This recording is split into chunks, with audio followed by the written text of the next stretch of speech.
Hey, welcome to another episode of GeekOutdoors.com. So, Bulgasal Immortal Souls is a South Korean fantasy drama that is about this mythical creature called a Bulgasal, and it's basically an immortal creature that can't die and that feeds off of blood, kind of like a vampire. And in this, they also have humans who reincarnate, and throughout this Bulgasal's life, there's events that happen that keeps putting this creature along with these reincarnated people back together over and over through hundreds of years. And within this, there is a main character, Don Wao, who is a Bulgasal, and there's also another character, Min Sang-woon, and their connection really propels this entire story. And throughout this 16 episode series, you're trying to discover why the connection is there, why these other people have been reincarnated, and kind of like this whole mystery and legend of this creature. Now, getting to the things that I did enjoy about this series is the overall concept of this story.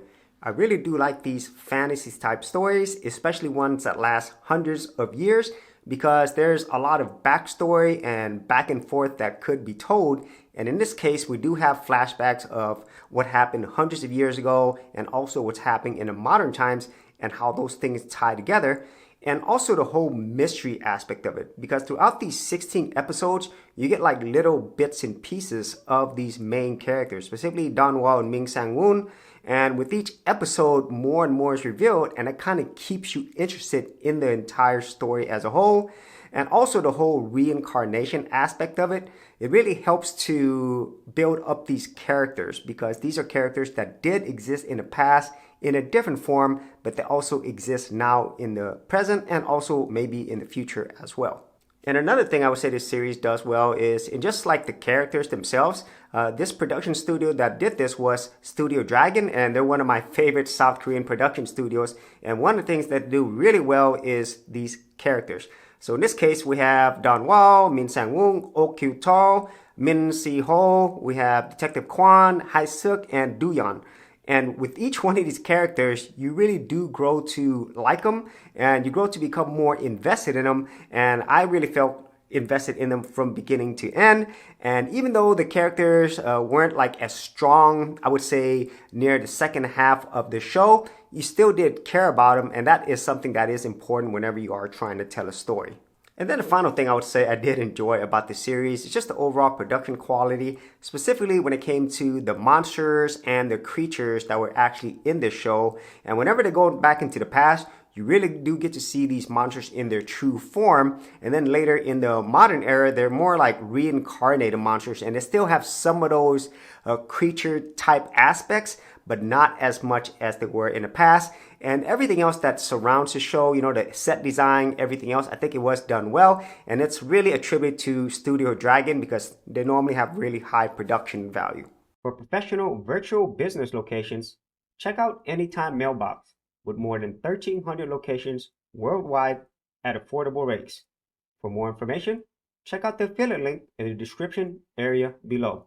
Now, getting to the things that I did not enjoy about this series, even though I really did enjoy this whole past, present, and potentially future fantasy elements, I really enjoyed the whole past elements the most.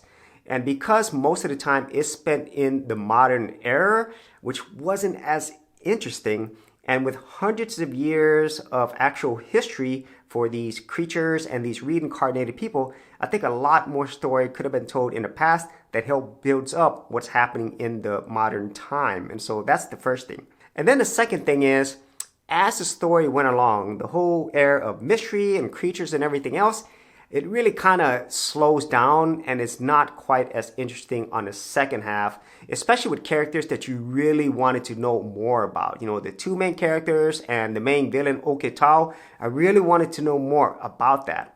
Which leads me to the last thing that was just not there for me, and that was basically the ending. Now, in this case, at least they did close off the story. It's not an open-ended ending like in some other K-drama series, which I really do not enjoy. In this case, there is a definite ending, but the payoff wasn't there. So you went through all 16 episodes to find this mystery that's slowly unraveled to you. But then when you find out what really happened, it really wasn't all that interesting. And at the same time, I didn't really learn much more about these mythical creatures and monsters, which I was hoping to learn more about near the end of this series. So those are my thoughts on Bulgasal Immortal Souls. I think it is a good time, especially if you do enjoy these type of fantasy, drama, action type series. But with everything that was there, I think a lot more could have been told within this entire world of monsters. So if you actually had any thoughts to this, be sure to leave in the commentary below. And if you did want to see more of my Korean drama, movie, and series reviews, I do have an entire playlist. I'll leave that in the description area below. So as always, if you did get value out of these videos, be sure to share, like, and subscribe. And if you're a creative geek like me, and you want to get exclusive access to more content that I don't put out here publicly on my YouTube channel, then join my Gold Content Creators group, where you're going to get content like this and more for all the creative geeks out there. And the best part is, all of this is free. Simply head over to the link below, check out my page, and sign up for my Gold Content Creators group.